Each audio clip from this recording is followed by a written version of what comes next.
little yarnivores and spiderettes. Fiber Spider back again with another tutorial for you. And today I'm going to show you how to crochet the Tunisian simple stitch.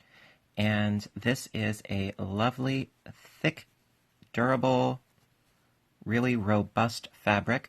It is not a reversible fabric. It is very much a one-sided fabric. And so I wouldn't suggest this for a scarf. However, this would be a great stitch for a really toasty-woasty blanket if you wanted to do this in pieces, in blocks, or in panels. Or if you wanted to do a bag, this would be a great stitch. And I'm thinking in future tutorials I will show you how to utilize this stitch in some other things. We shall see. And since this is Tunisian, it's done a little bit different than your typical crochet stitching. Therefore, you will need a Tunisian hook. And I'm going to get right into that. Alright, so this here is a Tunisian hook. And it is, as you can see, longer than your typical crochet hook. There's no flattened edge, and you have a cap at one end. And as you can see, this is a boy brand, size I. And you're going to need the length of this needle in order to hold all of your stitches. And these types of hooks do come in different sizes, in different lengths. They are a little bit harder to find than your typical crochet hook. You may need to order them online. This one I happen to have for quite some time. This one here I found at a Michael's store some time ago. This one is a bigger gauge. Also, as you can see, it's got a really nice long cord.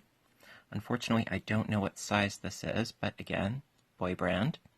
And this enables you to crochet a really wide piece because the cord holds the stitches. So this is another alternative. Recently, I discovered a double-ended crochet hook. These are called crow hooks. And crow hooking is a technique that I hope to get into with you in the near future, where you're actually using two strands of yarn simultaneously. I know it sounds complicated, but it's not that bad. And so it creates, different fabrics as well.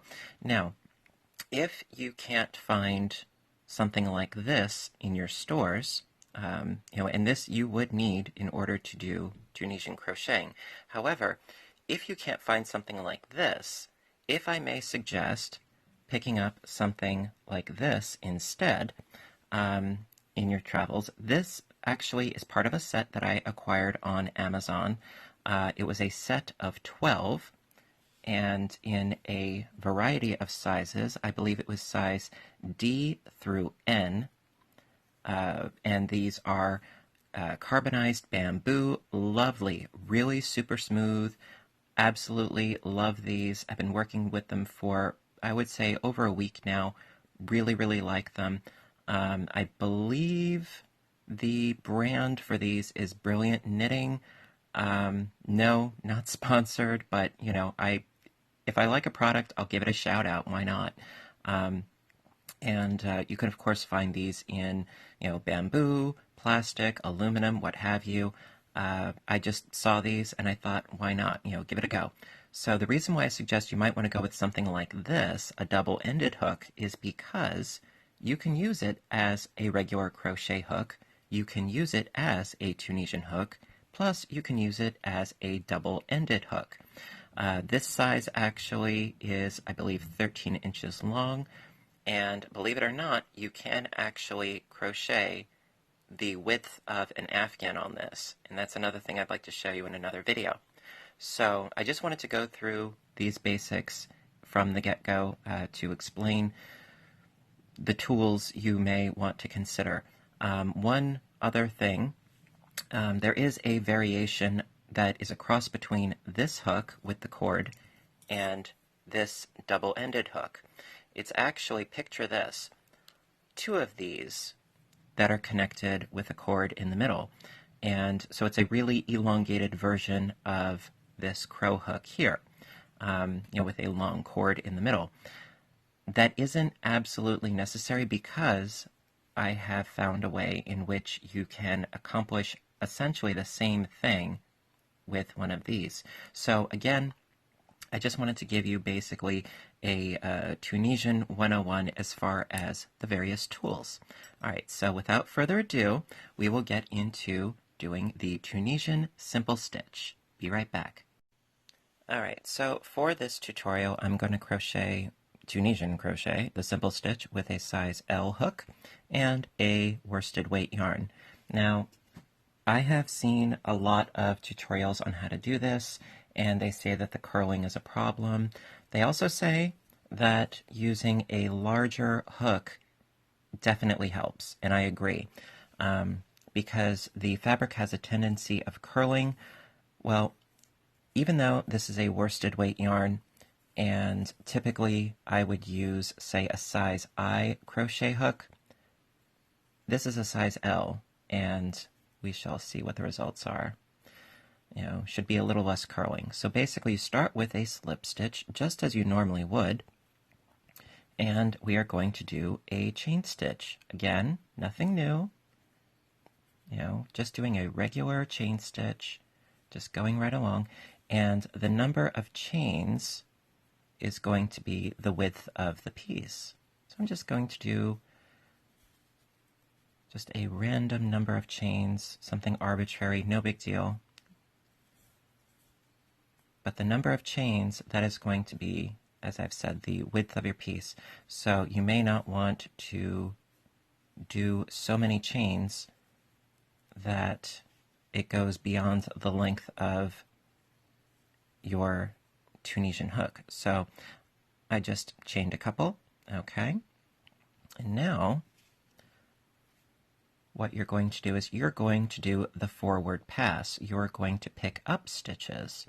So not going into the first chain next to the hook, going into the next chain, just like you were going to do a single crochet stitch.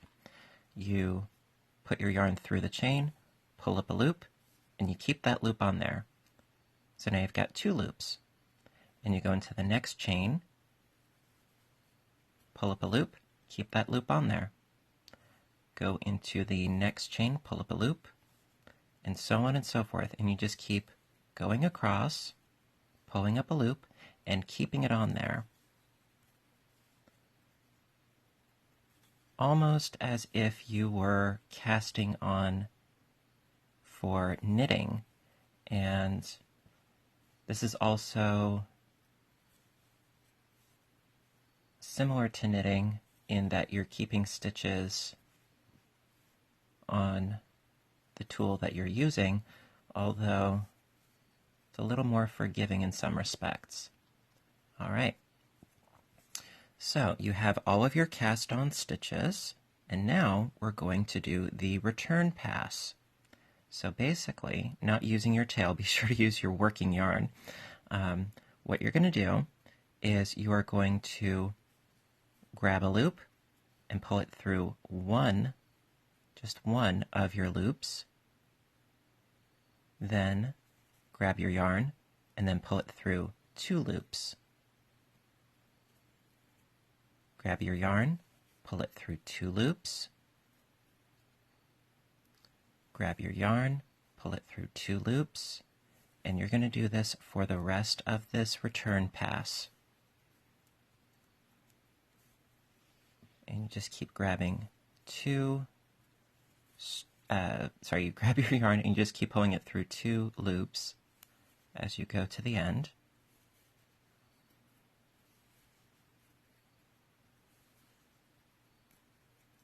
And there you go. So that's the forward pass and the return pass. You see? Now we've got these bars, these vertical bars, and we're going to be working with those, okay? So on the next forward pass, we're going to skip this first bar here because we have our loop right there. and that's going to act as our first bar. So we're going to, on this forward pass, we're going to go underneath that first bar and pull up a loop. Then underneath the next bar and pull up a loop. Underneath the next bar and pull up a loop.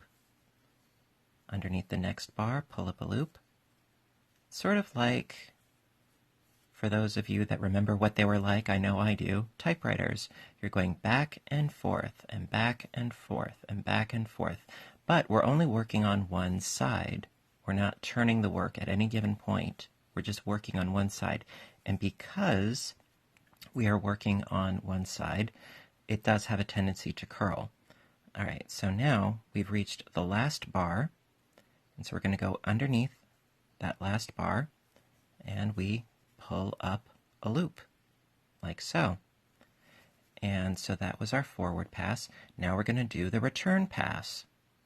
So again, we grab the yarn, and we only go through the first loop.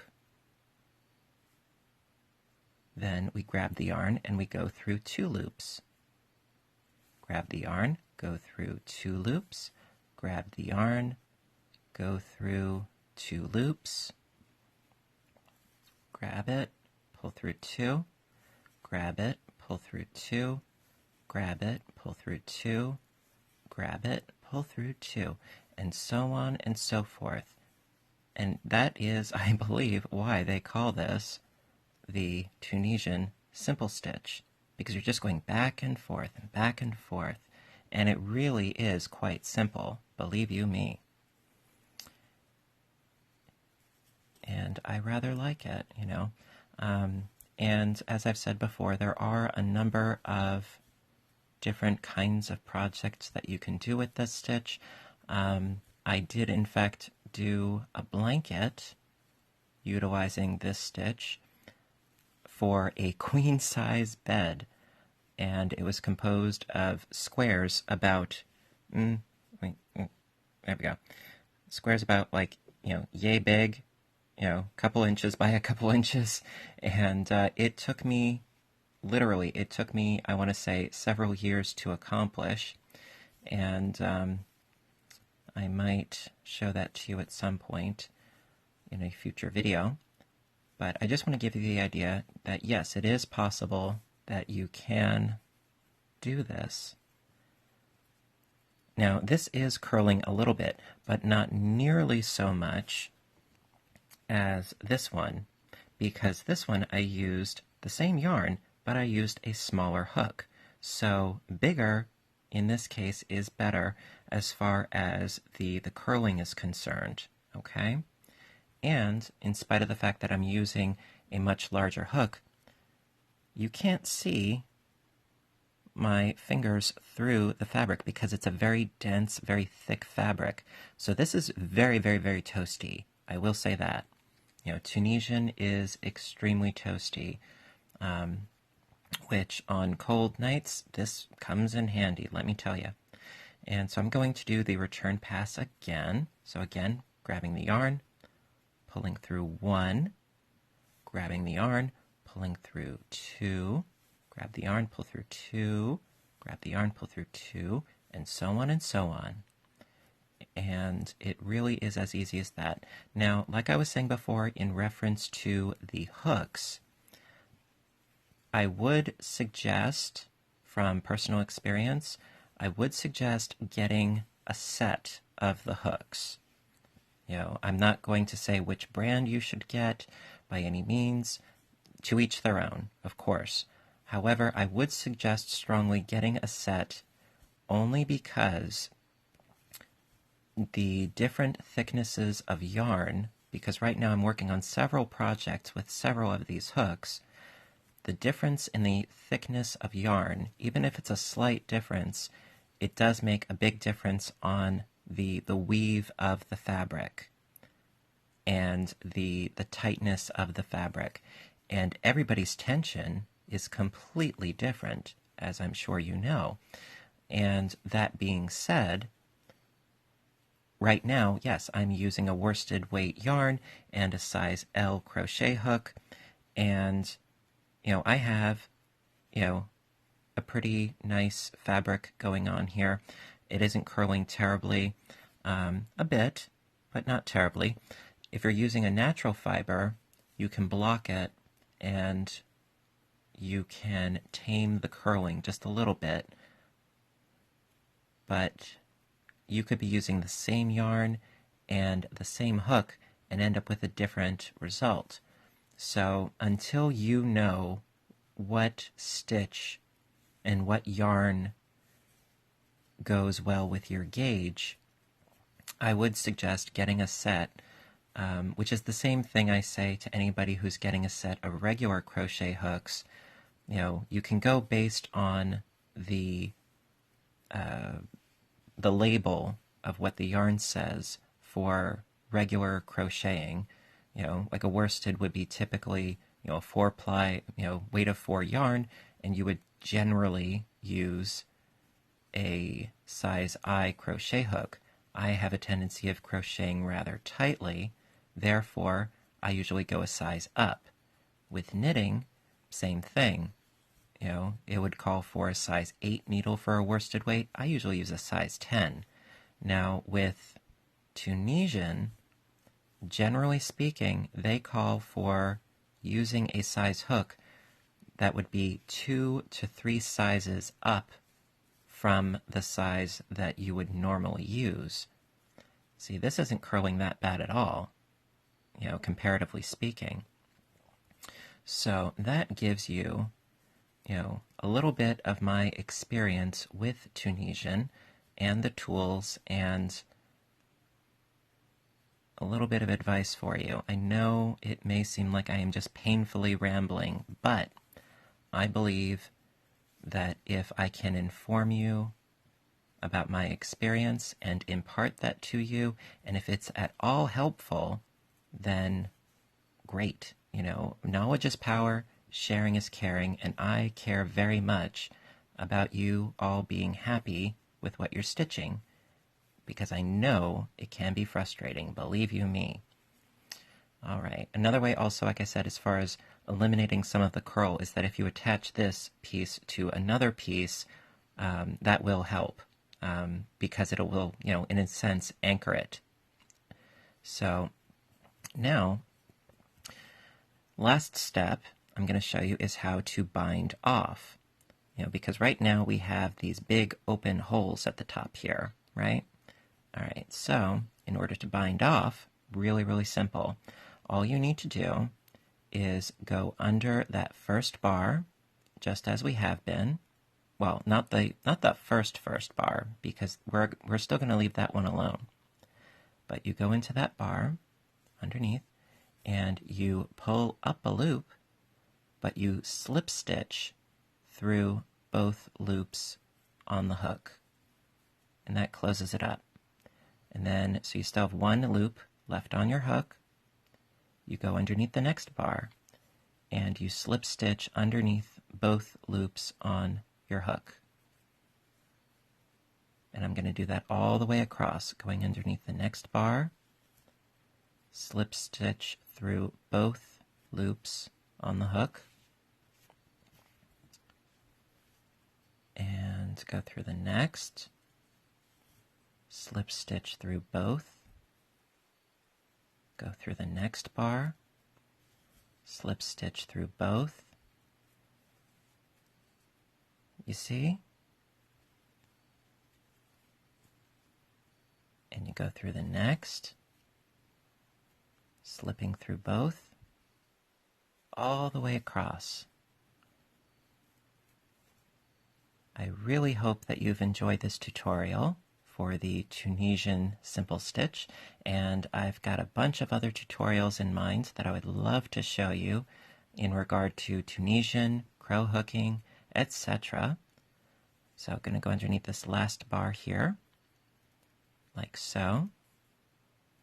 Sorry that it's a little difficult to see.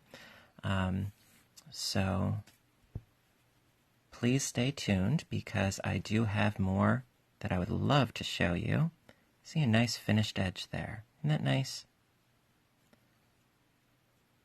Absolutely love it.